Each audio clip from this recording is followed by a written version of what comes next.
मुंबईमध्ये 102 नकाशे बदलून बेकायदा बांधकाम कायदेशीर करण्याचा प्रयत्न करण्यात आलेला आहे। SIT कडून चौघांना या संदर्भात अटक करण्यात आलेली आहे आणि 18 कर्मचाऱ्यांना समन्स बजावण्यात आली आहे। CRZ मधल्या जमिनींवरचं बांधकाम कायदेशीर ठरवण्याचा हा प्रकार आहे।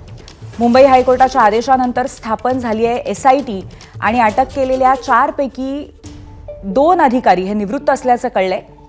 तसंच समन्स बजावलेल्या 18 कर्मचाऱ्यांमध्ये मुंबई महानगरपालिका आणि भूमी अभिलेखचे कर्मचारी सुद्धा आहेत। मार्वे, मड आयलंड, वर्सोवा आणि इतर भागातल्या जमिनींचा हा घोटाळा आहे।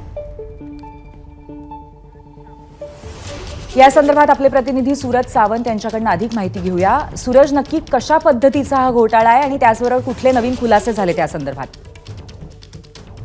पूर्वी नक्कीच मालाड, मड किंवा मार्वे, वर्सोवा या ठिकाणच्या ज्या इको सेन्सिटिव्ह झोन्स ज्या जमिनी आहेत त्याच्या जे नक्षे आहेत ते 100हून अधिक नक्षे बदलून ते जागा विकण्यासाठी काढण्यात आल्याचं माहिती समोर आलेली आहे। प्रामुख्याने सांगायचं झालं तर 100 पेक्षा ज्या खार जमिनी आहेत त्यांचे नक्षे हे बदलल्याचं समोर आल्यानंतर या संपूर्ण प्रकरणात एक भ्रष्टाचार झाल्याचं समोर आलेला आहे आणि याच प्रकरणी आता उच्च न्यायालयाने नेमलेल्या SIT कडनं 18 अधिकाऱ्यांना नोटिसा बजावण्यात आलेल्या आहेत। यामध्ये आतापर्यंत 6 जणांना अटक करण्यात आल्याची माहिती मिळते। त्यामध्ये प्रामुख्याने 2 माजी कर्मचारी आहेत आणि 4 जण हे कर्मचारी असल्याचं आता समोर आलेलं आहे।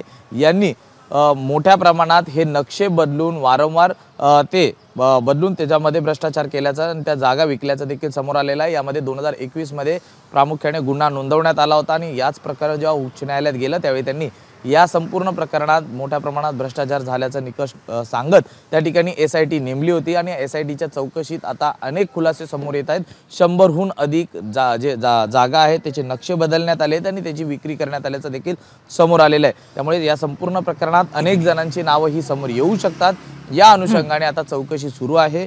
18हून अधिक जे सरकारी कर्मचारी आहेत त्यांना या संपूर्ण प्रकरणाबाबत नोटिसा बजावण्यात आलेल्या आहेत आणि त्यातून आता काय नेमका खुलासा होतो हे पाहणं आता महत्त्वाचं राहणार आहे। पूर्वी धन्यवाद सूरज, आपण दिलेल्या माहितीबद्दल।